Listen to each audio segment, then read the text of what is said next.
तो कुत्ते लड़ा दिए जंगल के शेर से, है ना। ये डायलॉग आपने बहुत सुना होगा। जी हाँ, आप समझ गए होंगे कि हम किस की बात कर रहे हैं, किस कुत्ते की बात कर रहे हैं, किस शेर की बात कर रहे हैं।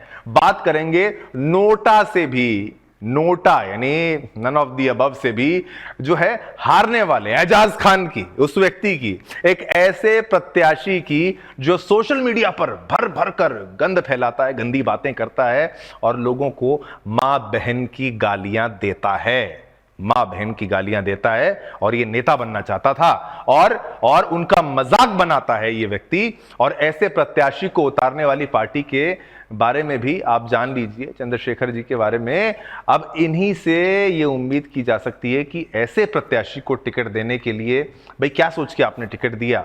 आपने 56 लाख फॉलोअर की गलतफहमी में चुनाव में उतरे एजाज खान का, अब देखिए, आपने एतबार कर लिया कि आपने मान लिया कि 56 लाख फॉलोअर हैं, लेकिन अब जमकर इस व्यक्ति का, एजाज खान का मजाक बन रहा है। महाराष्ट्र विधानसभा चुनाव में वर्सोवा सीट से बिग बॉस सीजन 7 के कुख्यात कंटेस्टेंट एजाज खान ने अपनी किस्मत आजमाई। सोचा क्यों ना चुनाव में उतर जाता हूं, 56 लाख फॉलोअर है, इतने फॉलोअर है, उतने फॉलोअर हैं, लोग मेरी सुनते हैं, लोग मेरी गालियां देखते हैं, बदतमीजियां देखते हैं। चुनाव में उतरूंगा, लोगों की मां बहन को गंदी गालियां दूंगा, लेकिन लोग तो वोट देंगे ना, क्योंकि भाई देना चाहिए मेरे को, मैं तो मेरे फॉलोअर बहुत ज्यादा हैं। लेकिन चुनावी नतीजे आने के बाद यह कुख्यात महज एक मजाक बनकर उभरा। एजाज खान, जिसके इंस्टाग्राम पर 5.6 मिलियन फॉलोअर्स हैं, 56 लाख फॉलोअर्स हैं, को चुनावी मैदान में अपने फॉलोअर्स का कोई फायदा नहीं हुआ।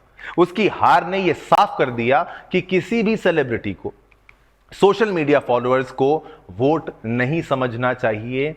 ये कैसे भी फॉलोअर्स आ जाते हैं, फॉलोअर्स नहीं, आपको लोगों का दिल जीतना है, आपको तमीज के साथ बात करना है। आपको हर किसी को गालियां देकर, ट्रोल करके, गुंडागर्दी करके आप सोचते हैं कि भाई आपको वोट मिल जाएंगे, तो जनता आईना दिखा देती है, माताएं बहनें आईना दिखा देती हैं। मैं तो साफ तौर पर कहूंगा कि किसी की क्या बातें इसने कही आपको सुनाऊंगा आगे, धीरे धीरे थोड़ी बदतमीजियां इसकी विस्तार से खोलूंगा।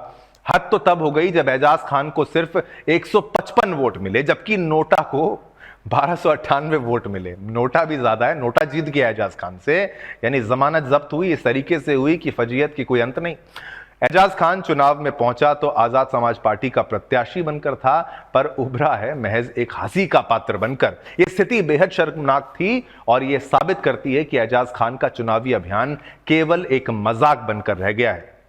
सोशल मीडिया पर लाखों फॉलोअर्स और ग्लैमर वाली जिंदगी जीने वाले एजाज को असल राजनीति और जनता के मुद्दों से कोई वास्ता नहीं था। यही कारण था कि वह चुनावी मैदान में पूरी तरह से नाकाम साबित हुआ है। आए दिन किसी ना किसी को सोशल मीडिया पर धमकी देने वाले, अपने आप को ओजी ओजी बोलने वाले सोशल मीडिया के गुंडे एजाज खान ने अभी कुछ दिन पहले एक यूट्यूबर की माता को, यानी उसकी मां को लेकर भी अश्लील बातें की थी, जिसके बाद वो बुरी तरह से सोशल मीडिया पर ट्रोल हुआ था। क्या कुछ कहा था, मैं प्रोडक्शन से कहूंगा अगर तैयार है तो एजाज खान की वो बदतमीजियां, उसकी बाइट भी सुनाए, फिर इसका विश्लेषण और विस्तार से मैं आज करूंगा। जनमत में ये मुद्दा माताओं बहनों के नाम पे। और एक वो मेरी गर्लफ्रेंड थी पुरानी, उसका बेटा भी आ रहा है, वो पूरब झा। अरे बेटा थोड़ा लिहाज रख बेटा, मम्मी का और मेरा जरा चक्कर था, उसका तो लिहाज रख। और एजाज खान के मुंह से ये बातें सुनने के बाद तो मेरा भी खून खौल गया। लेकिन पूरब झा ने अपनी बहुत ज्यादा समझदारी दिखाते हुए एजाज खान को कुछ ये रिप्लाई दिया। जो मुझे बता रहा है ना अपना पापा और ये वो, भाई जिस उम्र के तुम हो, मैं तुम्हें गाली भी नहीं दे सकता भाई, बहुत बड़े हो तुम, ठीक है। तुम्हारी माँ बहन और इन सब चीजों पे मैं जाऊंगा नहीं, क्योंकि मेरा धर्म मेरा ज़मीर। ये पूरब झा है, हमें कोई ज़रूरत नहीं इसकी कोई प्रमोशन करने की, ना हमें ज़रूरत है एजाज खान की प्रमोशन करने के लिए। लेकिन ये मामला जनमत का है, जनमत माने आपका वोट, जनता का मत। और Ajaz Khan 56 lakh follower, 5.6 million follower के साथ उतरा था। क्यों हारा 155 वोट लेके? उसका एक कारण मैंने आपको बताया, महाराष्ट्र की वीरों की भूमि है और हम तो कहते हैं कि भाई मुस्लिम महिलाओं ने एजाज खान तुम्हें वोट नहीं दिया कि तुम पूरब झा की मां को गाली दोगे, ऐसी ऐसी गंदी बातें करोगे। लड़ना है तो लड़ो ना, जाके बदतमीजी मत करो, किसी की मां की बेइज्जती मत करो, और उसका भुगतान तुमने किया है। इससे पहले एजाज खान लोकसभा चुनाव होता है ना, उसमें भी अपनी किस्मत आजमाई थी उसने। तब उसने मुंबई उत्तर मध्य से चुनाव लड़ा था, तब भी उसे केवल 1041 वोट मिले थे, जो उसकी राजनीति में प्रचंड असफलता का सबूत था। अब विधानसभा चुनाव में हुई इस करारी हार ने उसकी स्थिति और भी खस्ता हाल कर दी है। एजाज खान का यह सारा खेल अब महज एक राजनीतिक मजाक बनकर रह गया है।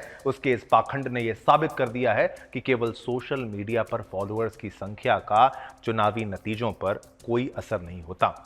उसका राजनीतिक करियर पूरी तरह से नष्ट हो चुका है और उसकी इस शर्मनाक हार के ने उसके पक्ष में जो कुछ भी थोड़ा बहुत था उसे भी खत्म कर दिया है। सोशल मीडिया पर चर्चित होने के बावजूद वह किसी भी वास्तविक राजनीति को नहीं समझ पाया और उसका चुनावी सफर है वो इसी बुरी हार के साथ समाप्त हो गया। यह कहना गलत नहीं होगा कि एजाज खान का चुनावी अनुभव केवल उसकी बची कुची जरा सी इज्जत के जो परखच्चे होते हैं ना वो उड़ाने वाला था। अब इसका किस तरीके से पूरव झा ने जवाब भी दिया था, एक बार वो उसका रोस्ट जो किया था वो भी वीडियो हम आपको दिखाते हैं, क्योंकि इसने अगर माताओं बहनों की इज्जत नहीं की तो इसको चुनाव में जो हार मिली तो इस व्यक्ति का विश्लेषण बहुत जरूरी है जनमत में, जनता के वोट में। इसका रोस्ट भी आपको दिखाने का प्रयास करते हैं, प्रोडक्शन से बोलूंगा इसके रोस्ट का वीडियो भी तैयार है, वो भी आपको दिखाते हैं कैसे बदतमीजियों का जो सिलसिला बढ़ता गया वो देखिए। अबे 150 रुपए में पीछे चलने वालों को भीड़ बोलते हैं, फैंस नहीं बोलते। और इतने ही तेरे फैंस हैं तो इलेक्शन में जब तू खड़ा हुआ था कितने लोग आए थे वोट देने के लिए? कट मार दे रहे इसको, हम लोग ओची लोग हैं, ओची, ये सब बातें बाहर नहीं आनी चाहिए। सॉरी बोल दे, चल। अबे 150 रुपए में पीछे चलने वालों को भीड़ बोलते हैं, फैंस नहीं बोलते। और इतने ही तेरे फैंस हैं तो इलेक्शन में जब तू खड़ा हुआ था कितने लोग आए थे वोट देने के लिए? कट मार दे रहे इसको, हम लोग ओची लोग हैं, ओची, ये सब बातें बाहर नहीं आनी चाहिए। ये ऊंची लोग करते करते क्या आपको अनुमति दी जा सकती है किसी के बारे में, चाहे आपका मजाक बनाए, हमारा मजाक बनाइए ना, हम किसी की माँ बहन की बदतमीजी से, उसके लिए कोई भी कभी किसी की माँ बहन को बदतमीजी से संबोधित करें तो आप हमारा वीडियो निकाल के दिखाइए, हमारा तब हम आपको बताएंगे। और इसको वो चुनावी थप्पड़ पड़ा है एजाज खान को, वो इसकी शर्मनाक हार हुई है। 56 लाख वो जो है फॉलोअर वो केवल सोशल मीडिया पर हो सकते हैं। 155 वोट मिले, उससे पहले भी कौन से 1000 वोट किस तरीके से आए होंगे, कैसे आए होंगे, वो आप ज्यादा बेहतर समझते होंगे।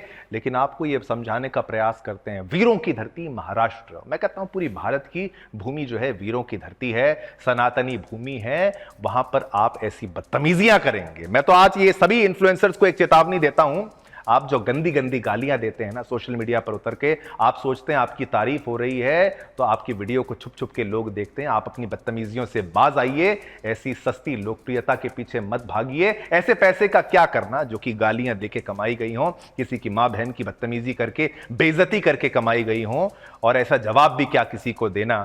पूरव झा ने जो जवाब दिया उसने यही कहा कि भाई मैं तुम्हारी बदतमीजी मैं भी कर सकता हूं, लेकिन नहीं, मैं इज्जत करता हूं। चलिए इस बात की भी मैं उसकी तारीफ करता हूं, लेकिन ये आपस में रोस्ट करते करते आप मशहूर हो जाते हैं, जनता आपको फॉलो करने लगती है, फिर आप किसी को कहते हैं कि भाई लिहाज करता माता के साथ ये रिश्ता था। अरे माँ है भाई, ऐसा नहीं बोल सकते। और ये चुनावी थप्पड़ पड़ा है एक तरीके से, ये महाराष्ट्र की माताओं बहनों ने मारा है। महज 56 लाख फॉलोअर वाले को 155 वोट यहां पर दिया है। ये विश्लेषण आवश्यक था, ये जानना आवश्यक था कि भाई क्या जनता की ताकत है, किसी भी मजहब के हो, किसी भी धर्म के हो। हम वो बात भी नहीं कर रहे आज, छोड़िए, नहीं करते, लेकिन वो हकीकत एजाज खान को देखने को मिल गई कि भाई तुम्हें लगा था क्या भाई तुम्हें वो उस पक्ष का वोट मिल जाएगा, वो भी नहीं मिलेगा। महिलाओं से बदतमीजी करके देखो, दोबारा करो, ये 155 क्या 55 वोट नहीं आएंगे।